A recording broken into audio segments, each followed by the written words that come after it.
আকাশে তো মেঘলা, যেও না কয়ে গেলা, এখনই নামবে অন্ধকার, ঝড়ে জল তরঙ্গে থাকবে নাকি অঙ্গে। এই যে বৃষ্টি আসবে বলে আকাশটা অনেক বেশি মেঘলা করেছে। এই মেঘলা আকাশে কি ঘর থেকে বের হওয়া যায়? না, যায় না। হ্যালো এভরিওয়ান, আসসালামু। কেমন আছেন আমার প্রিয় ভাইয়ার আপুরা? সবাই সবাই অবশ্যই ভালো আছেন। এই মেঘলা মেঘলা বিকেলবেলা কীরকম লাগছে? সবার এলাকায় কি বিকেলবেলা এরকম বৃষ্টি হয়েছে? আমাদের এলাকায় তো প্রচণ্ড বৃষ্টি হয়েছে। এই যে বৃষ্টিটা আসলো বলেই।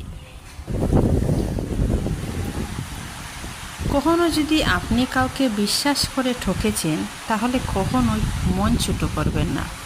আপনি তো মনুষ্যত্বের দায়িত্ব পালন করেছেন। যে সে বিশ্বাসের দাম দিতে জানেনি, মর্যাদা দিতে জানেনি, ব্যর্থতা খায়। মনুষ্যত্বের গুণ তার নাই। আপনার মধ্যে আছে বলেই আপনি বিশ্বাস করেছেন। আপনি কেন কান্না করবেন? এই দেখুন তো আকাশের কান্না। তাই আপনার চোখে কান্না মানায় না।